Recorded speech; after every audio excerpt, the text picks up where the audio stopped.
Welcome to Born to Sell Denver with Sean Moudry and Brian Smith. Season 2. Our guest today is Nick Evancich. Evancich. Evancich. Evancich. Evancich.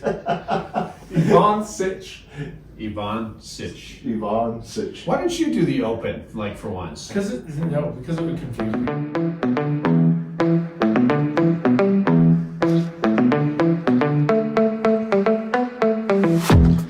Welcome to Born to Sell Denver with Brian Smith and Sean Moudry. Our guest today is Nick Evancich. This is take 3 on this one, huh? Thanks for having me, you guys. I'm excited to do this, I think.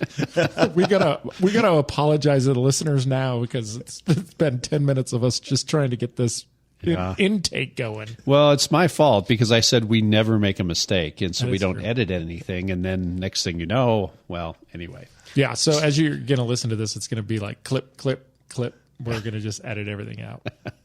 So, Nick, you're kind of a legend. You've been around for a long time, and, so tell us a little bit about yourself. Okay, so I started in real estate about 30 years ago. Actually, it was 30 years ago in September. And real estate was going great. Fell into the luxury market, and then I took a detour.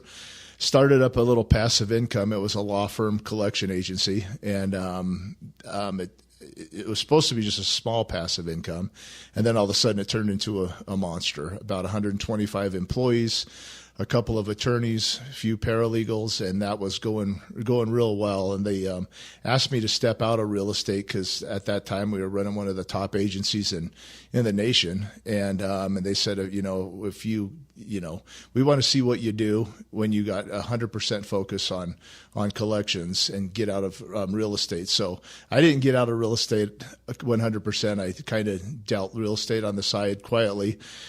And so that was about a 13-year ride. And then the economic environment shut us down. The CFPB came aboard and set some rules. The banks stopped selling debt, and basically lifetime investment was shut down in one day, and really didn't know what was coming. So then went home and told my wife, guess what? We are full-time realtors again. No. And here we are. And it's been going real good. Now, wait a minute, because you and I have known each other, 26 years probably? Yeah, at least. Yeah, it's been a while. And so you sold real estate for a long time before you got into the collection business. Because I kind of remember when you started that and you didn't ask me to join you. I remember that. You told me about it, though. You're like, hey, I got this thing. Yeah, it was great. I would say I was probably in real estate 10 or 13 years before that. And you were a top producer back then. I mean, even in the late 90s, early 2000s, you were selling a lot of homes. Yeah. I mean, I take the top producers being kind of lightly because I started out at Century 21 and I lasted there for about 6 months. I think the first 3 months I was the top buying agent and selling agent. And I thought, if this is number one, I got to move There's companies. A problem here. There's a problem. Yeah, remember Century 21 had the $1 Million Club, and it was if you sold $1 million in real estate in a year. Like volume? Yeah. Oh, wow. Yeah, that was one of their awards. I remember an agent saying, I'm in the $1 Million Club, and I was like, wow, they're a millionaire. Yeah. I know. They did $1 million in commission. Then I was like, no. And the reason why I joined is I wanted one of those gold coats. Yeah. Seriously? No. I would never wear one. I never bought one, would never wear one. Oh, that's funny. So you went first of all, is it true that Sean's phone number was on speed dial with your collection company? Yeah, it was. I used this sound effect. That's the first one. Gosh. Would you practice that?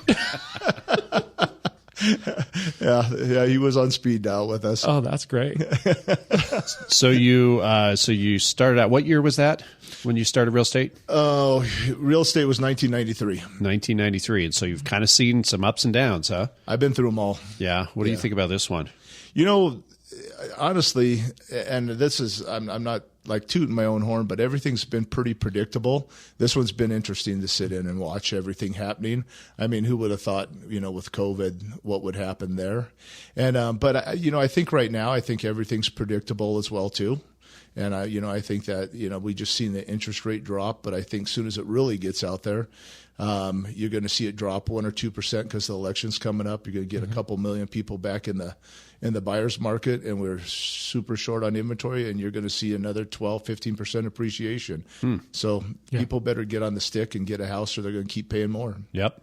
They mark it down right now. I mean, actually, I think NAR is predicting 4.8 million deals this next year, right? So 4.2 this past year. It should end up right around there. So up 600,000. Up 600,000. Or 12%. Something like that, yeah. Wow. And I think 5.2 or right around 5 million is average. So it's, an average year coming up, right? You know what's frustrating about this, and you're a great person to talk to about this, Nick, is because you've built homes, is there's a lot of us that would love to do some development, some small development. Yeah. Yet it's just nearly impossible to get into that business. And that's the problem, right? I mean, it's not so much a market issue as it's an inventory issue. And, with, NIMBYism, not in my backyard, you can't build high density. You can't build low cost. The impact fees and all that stuff is just devastating the market. Yeah. It's everything's, it seems tough to complete or, get stuff permitted or, zoning change. And not that I've got that involved in development, but just building, a few blocks out of houses and then my personal houses, and my houses were easy though. Jefferson County's pretty easy to deal with. They've been great. Yeah, because you built a big fancy house in a big fancy neighborhood. Try to build affordable housing and see how that goes. Yeah. All right. So you started in 93. Do you think back to when you started? What were some of the things that you did initially to be successful to where you became the top producer in your office? Is knocking doors. I started farming a subdivision called Governor's Ranch, and I still think this will work today, right? It's just getting in front of people. And I remember going out there and I knocked every door, and it was well received. One guy took my notepad though, and he slammed the door on me, and then he opened the door back up at me and threw my notepad at me and told me to get lost. He wasn't a happy guy, but that one was kind of interesting because they told me to go do that and start farming. And my first round of knocking doors, I think it produced $60,000 in commissions that year. Wow! So it was super, which was successful. A lot back then. That was a lot. I mean, average sales price was probably under 100. Yeah, well, Governor's Ranch, I think, the high end was probably 400, maybe 300, 350. Yeah. I don't know. I never marketed it. I know what neighborhood you're talking about. Yeah, been a long time. But at any rate, it was a lot of deals, and but it went really good. And then of course, I had some good mentorship on farming. And that went real well for me. And Governor's Ranch was one that was very heavily farmed, and it was my mission to take that over, and I did. And so it became very successful, for me as well too. And then the rest of it is just kind of doing the referrals, working with your sphere of influence. And that's the thing that I think, I don't know why, but I think I'm blessed that business just comes to me. I quite a bit of it, I don't have to work for it. I think it's a trust factor and a success factor that they see results. It's so funny how people can't see themselves, right? Like, it's so interesting. Like, you're like, I don't know why. And, I'm sitting here, I've known you a long time. I know exactly why.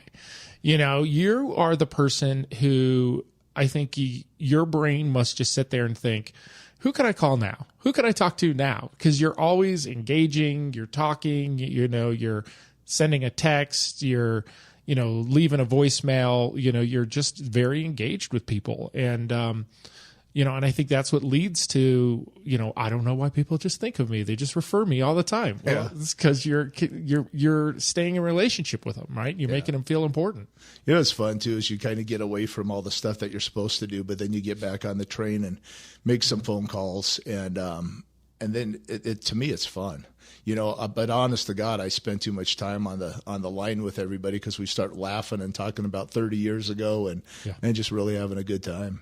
Yeah, that's very cool. So you start out with Century 21. Did you go then to Remax? Yeah, so I went to from Century 21. I interviewed with Remax, but I wouldn't go to Remax until one particular realtor was removed. I didn't want to be associated with him, and now it turns out we're really good friends. You know, bygones. BK apologized, and bygones are bygones. Was it Brian Smith? I was going to ask. There you go. I gave it to you, Sean. So you beat me to it. Dang it. So I was totally anyways, going to say Sean. I went to from Century 21. I went to Metro Brokers, and that was for what Sean would say. Those are retired Remax agents. That was that's a great company. We might have to edit that one out. Actually, okay. That's a great company, but I needed more energy. That's not what I say. I actually say that's where Remax agents go to die. Oh no. It's a good. At the end, we're going to have a disclosure. It says that the views of our guests are not necessarily the views of the podcasters, but you just yeah. So anyway, you can reach Sean's attorney at 303. Just kidding. I think I have plenty of evidence to prove that what I'm saying is fact. Let's move on. Okay. So went to Metro Brokers, and as soon as I got my feet planted there, Paul Motzkus from Remax gave me a call and said, "Hey, he's gone. Come in." And so I didn't look back, packed my desk, and I was at Remax, and I'd been at Remax for 29 years. I left for a brief stint because I went and quietly hung my license at a small franchise. Well, actually, it's not small. It was just cheap and affordable when they asked me to step out of real estate. So I quietly hung my license there to keep it active and to sell a few deals then. And been at Remax since then. You know, with Remax, it was a good experience with Shaq, Motzkus, and Smith. It was so much fun back then. That's where Nick and I met. I was at Tom's office, and you were at Paul's, right? Yeah. And what a great group of people! Super professional, super high standards, right? Like, I remember my office had 42 desks in it, and there was a wait list for agents to get into that office. And you had to rent a desk. Like, it wasn't a choice. And so I think I was paying in like 97, I was paying $1,100 a month for a desk. And I said to Tom, I'm like, I'm never going to use this desk. Like, you can rent it out. And he goes, that's not the rules. That's not how it works. You have to have a desk. And I was like, well, I'm never going to sit in it. So they took my desk and they pushed it in the hall next to the copy machine. I was like the number 2 or number 3 agent in that office. No desk. I'm never coming in here, right? Nobody in here is going to buy a house. But there was a wait list to get in. So as soon as an agent left, like, the next person got an opportunity to step in, and it was such a fun environment. Yeah. They're very good agents there. And I mean, it's still a great organization as well, too, with the new owners. Yeah, I have high regards for them. I actually got to manage the Bowles office for a while because Motzkus golfed and traveled too much. So I would take over for him and sign his checks for him. But did they give you a test before they let you manage somebody? I'm just honest. They knew I wouldn't steal any money. That's funny. Okay, so then at some point you go to the collections company, and then you get back into real estate. So how long ago was that? I believe that was in 2016, and it was a brutal thing to lose everything that you worked for, but it was my whole life savings. It was my retirement, and it hit you in one day, and you're like going, boy, it's not supposed to end like this, right? So. I'm very motivated now and hope someday that I do hit retirement. And so we're putting a lot of lines out there and changing a lot of things, what we do. And that's why I'm here. Yeah. So any lessons from that? Any lessons from that? What is that one saying that elections do have consequences? Yes, they do. Wow. Yeah, they very much do. And we ran a great agency. What was cool about that agency, just not to get off on this tangent, but we were so far ahead of the CFPB, we actually weren't a bad collection company. I would study the collectors, and I would notice that there was one in particular that would get thank you notes. And because he was so nice to people get beat up so bad, and we wouldn't let people beat him up if they were mean to someone. We believe that bad things happen to good people. So if they would get off on a tangent on somebody, they would be fired right then. So we were successful because we treated people like humans. And so, anyways, but yeah, that's what I learned from that. It was hard to lose. You see that rainbow at the end, and unfortunately, I didn't get to cross the finish line and sell it. Yeah. Okay. So you get back into real estate. Yep. And so, what did you do? Did you do anything different in 16 than what you did in 93 and after that? Right now, and as we talked about, it's all adapting to the new environment. Right. It's adapting to business, Google, Yelp, Instagram. And it's adapting to that, and I think that's the hardest thing is just to catch up on all the technology nowadays. But I think I got that under control to a degree, and we'll probably be getting better at that. So yeah, it's interesting you say that because I actually have said that a lot over the last years. A lot of the people that are doing really well right now are the newer people who just don't know any different, and they just kind of say, "Oh, social media, okay, yeah, I'll do that." And a lot of the people that are struggling are the people that have failed to adapt to what marketing is today. Agreed. I mean, when you started, it was door knocking and postcards, I would imagine, and notepads. Yeah. I love those. I mean, nobody does that anymore, right? I mean, barely anybody does that anymore. And so, but that was a staple of the business back then. You had to have a notepad with your information on it, right? Correct. Yeah. And now today, it's like, it's a very different approach. But you've been able to adapt to the new approach, it sounds like. And, for lack of a better term, to teach an old dog new tricks, right? Yeah. Yeah. How hard was that? It's difficult, and I'm still learning. I mean, I'm amazed at the younger crowd on how well they do on social media. I mean, they're amazing, the young realtors. I'm getting noticed, getting business. And I mean, obviously 30 years, I definitely know how to do the business. But all this new advertising side of it, it's taken a while to catch up, and I'm at awe on these new people. What's interesting is it might actually be a benefit that you stepped out for a bit because, it's like the frog in the pot, right? The analogy about you put a frog in a pot and then you slowly turn the heat up, and as the water gets warmer, the frog doesn't jump out, right? Whereas if you had thrown the frog into a hot pot of water, it would just jump out. And because you stepped out as the frog and then you jumped back in, you had to kind of relook at it from a new perspective instead of saying, so many agents we talk to, they just don't want to adapt, right? They'll argue with you about social media, and the validity of it, and they're wanting to be involved in it. Right. And it's really just not a choice anymore. No, it's the new way. It's the new way of advertising, getting recognized. Yeah, because even if you don't get somebody who says, "Oh, I saw your house" or whatever, they validate you through it, right? So they meet you either on your marketing or they meet you at an open house or at a dinner party or whatever. The first thing they do is they go to your Facebook, Instagram, and check you out. Right? Who is this person? And they go back like weeks and weeks and weeks and look at your posts to see what you're about. And those reviews, oh my God, are they important?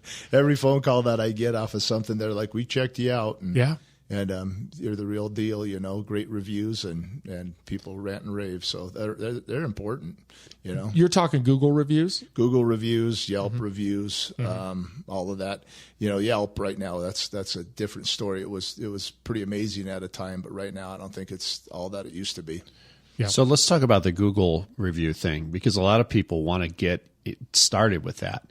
And I don't know all the details of that. Maybe you guys do, but from what I understand, there's like a certain number you have to get to in order to start getting noticed, like on the Google. Oh, on the search? Yeah. Is that, I don't know. Do you know anything about it? No, not. I've never heard that there's a.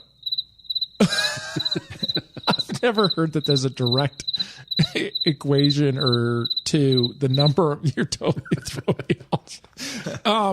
I've never heard that there's a direct correlation between the number of Google reviews you have and ranking higher on Google.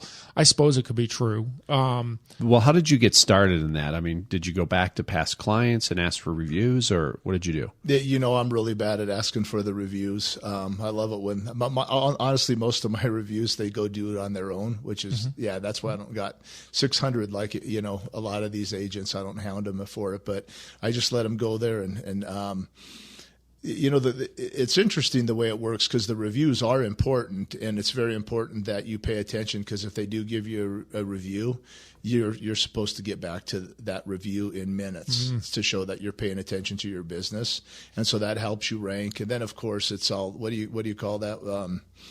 The stuff that you write, right? Lakewood, Littleton, Like blogs? Well, it's just why am I drawing a blank here? Keywords. The keywords. Yeah.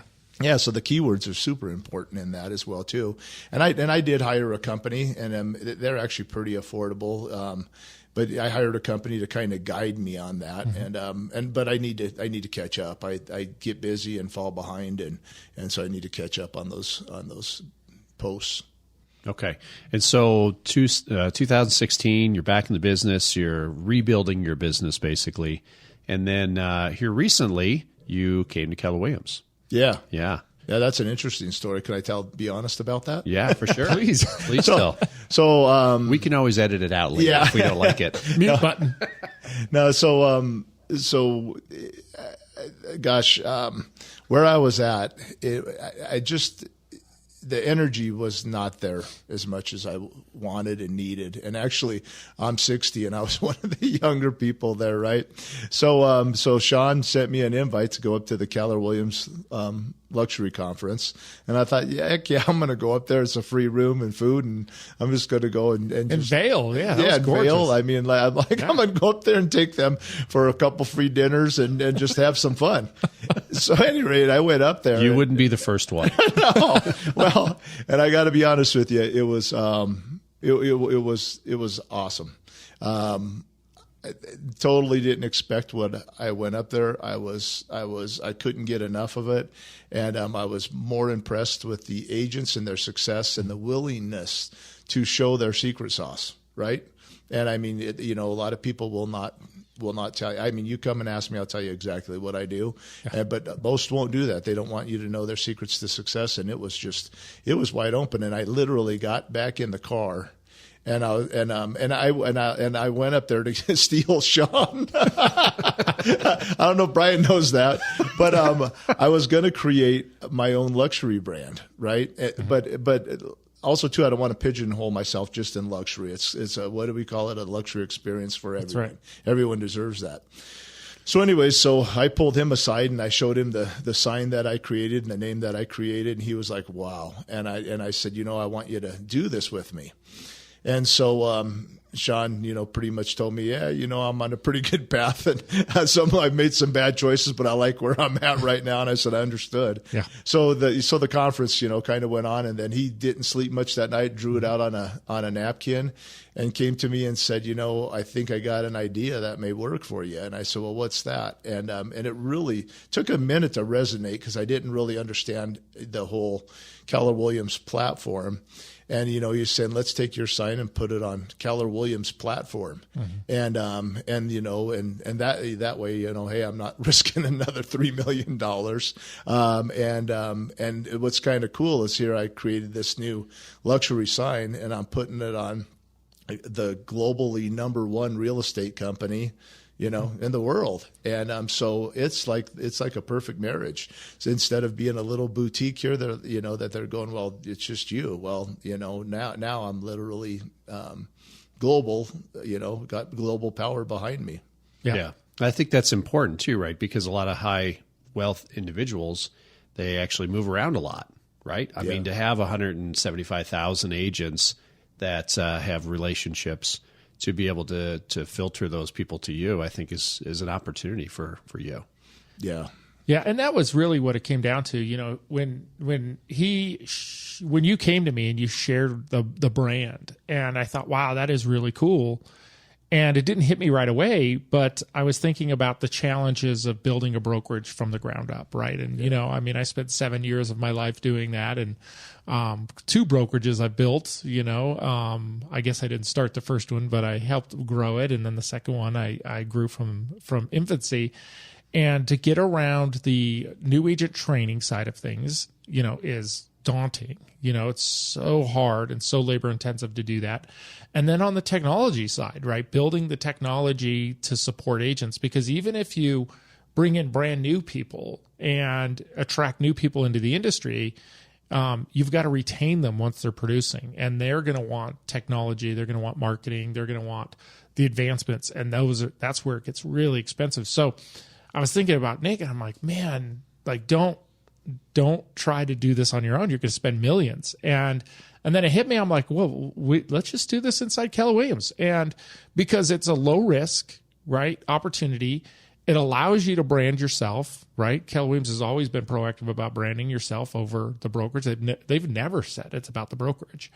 And we have the ability to expand nationally through the Keller Williams network, or internationally even. Yeah. And that's where the no-brainer is, because building a brokerage to 25 agents, it's possible. Building it nationally, that's where you've got to have SoftBank behind you. You know what I mean? Exactly. SoftBank money. Yeah, That's right. Well, let's talk about the brand. So tell me about the brand. Okay, so the brand, it's called The List, and I love it. I mean, when I came up with it, and it hit me and hit everybody, and the design and everything, nice, clean, and crisp. But what the brand was about was, I started looking at different avenues. Every single luxury company out there came after me, and I just couldn't see it. And I mean, and the one that's the fastest growing, I don't know if I should mention any more names. I'm going to get us all in Let's trouble. maybe not mention the name on that. So, anyways, I'm interviewing with them. I'm like, all this money that the split, what do I get in return? And they're, all these shiny objects. Yeah. And I said, is there leads? What's the referrals like? What is the ROI on that? What's the return? And there wasn't. And so, I just really had a hard time with it. And I actually had called up another one and tried to open up a franchise, but I think, because of the environment, they wouldn't call me back on that. Trying to open up a luxury brand on the west side of town, because we're lacking a luxury brand on the west side of Denver. And I think there's a big opening here, and that's why I'm really excited to start on the west side of Denver. So our thought is actually make this luxury brand more affordable to luxury agents. Obviously we're going to have a cap. We're going to invest back in it. We're actually going to advertise for them so that the brand gets out there. Unlike a lot of, you spend a lot of money and you never see any national advertising or local advertising. But the thing is when you're going to save the broker $100,000, $50,000, 200, even 200,000. I mean, some of them are spending more than that. If they get to reinvest back in themselves, and then everything about it makes sense. And me owning my own businesses and being in real estate, it's all about investing back in yourself if you want to grow. So, and the great thing about Nick is you work in that luxury market. Now, as you said earlier, you're not exclusive to the luxury market, but you've worked with professional athletes and first-time buyers alike, right? So a lot of people you come across and go, oh, I want to do luxury real estate, but they don't actually understand working with affluent clients, right? And you understand it, like what they want, what they don't want. Yeah, well. Yeah, I honestly, I try not to treat anybody any different. First time home buyer, they all get the MVP service, and I've worked with MVPs as well too. So they all get that service. And but working with them, I am who I am. I mean, I drive a pickup.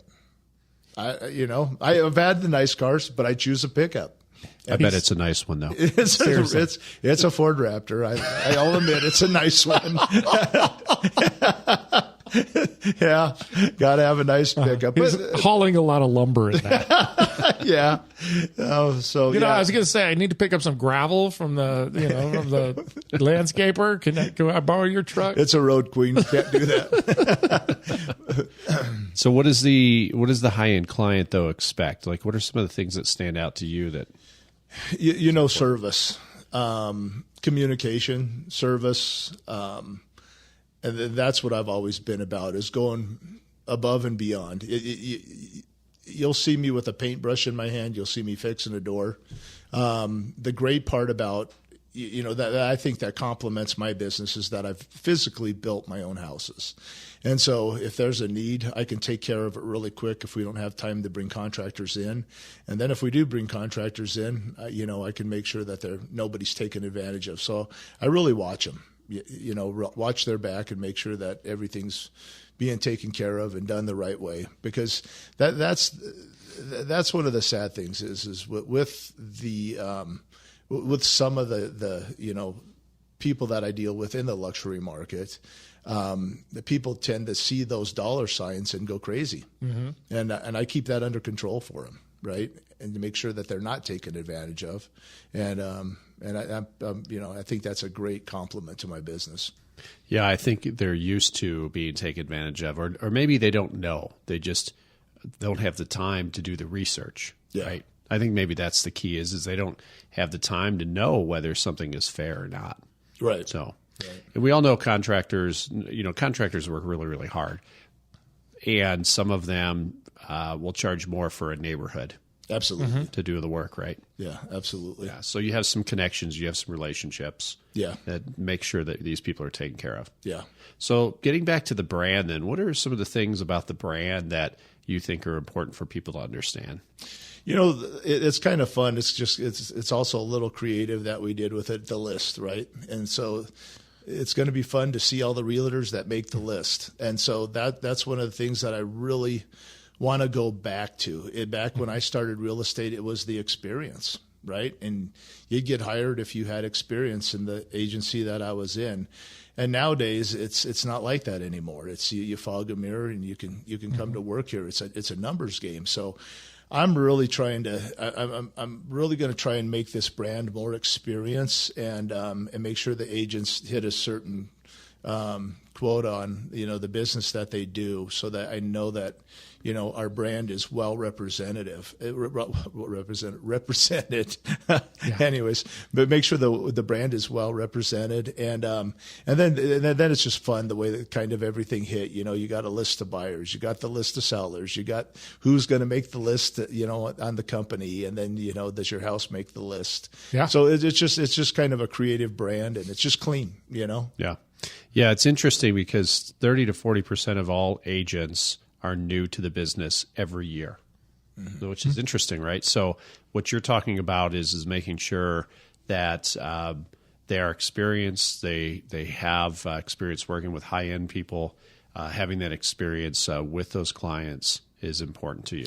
Yeah, but the one thing that I do want to go back to, Brian, on that is that I never want to pigeonhole myself as being just a luxury agent or our agents, because our bread and butter is is 700, 600,000, which now you think back in the day, God, that was expensive, right? And now it's like it's the average affordable homes. Yeah. So so we just want to, like I said, we just want to give everybody that luxury experience. I mean, my old saying when I had all the Denver Nuggets, we treat everybody like they're an MVP, no matter if you're buying a $50,000 condo or a $7 million mansion in Cherry Hills.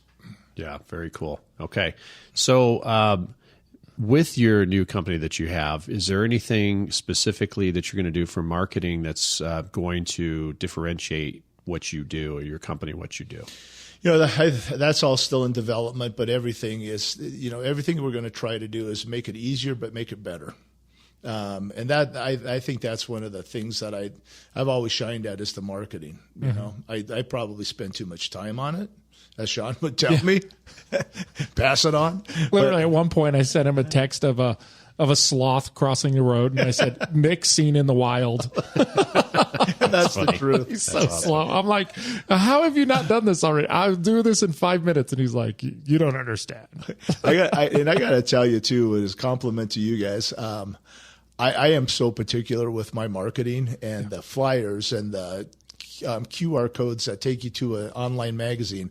I mean, God, it just takes me forever to get those right. And I came here, and Sean's telling me, hey, we got a marketing person here, and she's great. Yeah. And I'm like, oh, whatever. And she's better than me, and I mean, she is a rock star. So that took a lot off of my plate. Compliments of Keller Williams Advantage, right? Yeah, and so she's helped so much. And when I hand her something, I mean, it just comes back perfect. Yeah. Yeah. The other funny thing about that is Nick is always coming to me with technology ideas, and he's like, "Hey, I want my website to do this, or I want to do this," and I say, well, "You can do all this. Like, it's already here. Like, we can create a landing page. We can drop a QR code right to it. We can literally put your listing info right in there, and it's like 3 clicks, and it's done. You don't have to go out and spend $900 on these $900 a month on these websites. Yeah. It's already created. So that's an opportunity too. Yeah, absolutely. So I have to ask you this last question because I get asked this a lot. Okay. So from somebody who's in this market, in the luxury market, and working with athletes and famous people and everything, people always ask me, how do you get into that market? Okay. So my position has always been, well, you have to know the right people. Okay. And so is there any special sauce to getting into the luxury market, or is it just relationships? It's relationships for me, right? And I'll tell you what, that luxury market, it's saturated.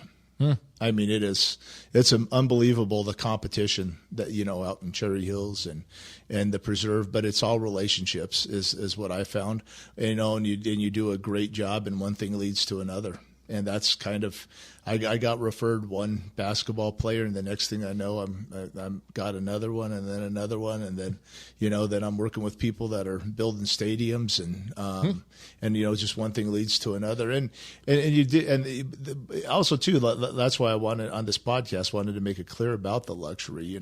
I actually got pigeonholed. A lot of my clients, all of a sudden, they'd go and buy a new house. I'm like, hey, did you forget my number? They go, no, we didn't think you wanted to deal with us anymore because all you do is work with athletes. I go, no, I'm here for you. No, I think they all saw the video of your house. We all said, oh, Nick's living at another level.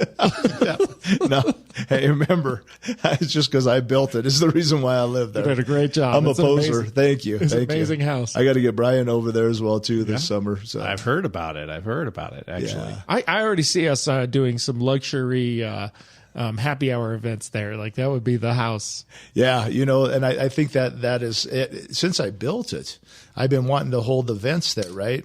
And so I'm the sloth.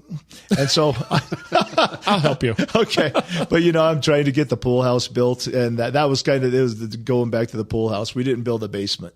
And I just hate basements. And so I told, my wife, it was hard talking her into it. And I just said, which would you rather have, a basement or a pool house?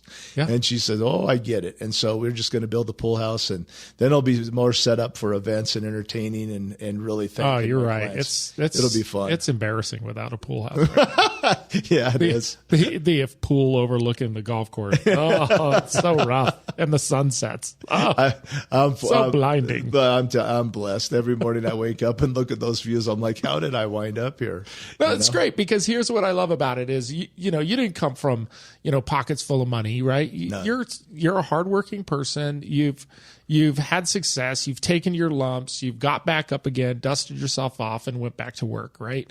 And so that is what we're all here doing, so don't, I kid you, but I kid you out of respect, not to shame you. And don't ever push back and, downplay it. Like, what you've accomplished is great, and you deserve that house. Well, and what's funny, I think that's why me and you are attracted as business people, because we've been down the same road. Get some lumps. Yeah, we've taken some lumps, know. All right. So very cool. So to get in the luxury market, where it's mostly about relationships, it's about servicing, taking care of those people. Is there anything else for somebody who wants to break into that business that you think is important for them? No, it's just honestly, Brian, it's just going above and beyond, and I don't treat them any different. I'm not in awe. They're people. They're sure they're world class athletes, and they're one in a 100 million to be able to play at that level, or so they are gifted and they're special people, but they're still people, and I just treat them just the same. But the one thing that I do is I try to, when I'm working for them, is they shouldn't have any headaches. Everything's taken care of. Obviously got to okay stuff with them, but I just try to take care of everything so they don't have one more thing on their plate. They can go and play their game or run their business. So on that, let me just kind of reflect this back. So what I'm hearing is something. Let's say they do their inspection, it comes back that it needs a new boiler and a new water heater or something. So you're calling them, and instead of saying, "Hey, your house needs a new water heater or a new boiler. What do you want me to do?" You're calling them saying, "Hey, this is what's going on, and I've already found a solution." Is that the level of proactive you go at, or? Yeah, and I think that's the experience as well too with building the houses. A lot of times these inspection reports are kind of blown out of proportion, right? Yeah, and it doesn't particularly need a new boiler. It might need just a few repairs, and it's fine for another 10 years. So, but yeah, it's just you try to figure it out and what they really need to do, what they don't need to do, and put it all together for them and tell them, "Hey, I think this is about what it's going to cost you, and I'll take care of it. Are you okay with it?" Before letting them know about the you're not posing the issue and then having them respond and then getting the result and then coming back. You're gathering the information, finding an appropriate response or appropriate solution, and then presenting that. Yeah, I try to be more prepared when I go deliver it to them, so they know what the real outcome's going to be. It's such a simple concept, but it's so important, and I don't think a lot of agents actually do it that way. Like when we're negotiating inspection items or things, so many agents will come at you and not have a solution in hand. So yeah, it's your problem solver. It's what you are. Yeah, you have the experience of having done this before. Yeah, like how many clients are like, "Hey, if I have to come up with this solution, why did I hire you?" Exactly. What are you here for? Yeah. All right, Nick, I want to thank you for your time today. So people are going to want to find out about the list. So what do they do if they want to find out more about what you're doing and with the list? Well, right now, it's all in the process of getting it spread out there. You'll see a lot of videos coming out. This is the one that may be the intro that I'm looking for because it's still kind of still being introduced. But the best way is just to call me, 303-912-NICK, and which is 303-912-6425. Very cool. All right, Nick. Well, we appreciate your time today. And anything else you want to close with that you want to tell everybody? No, just thank you guys, and I'm excited to join this. It's fun. The energy here is outstanding, and I can't wait to be a part of that and also bring what I can to the table for this office. But so far it's been just the little time that I've been here. It's definitely it's a great move. I know I'm not going to look back. Very cool. Nice. All right, Nick Evancich, thank you. Have a good day.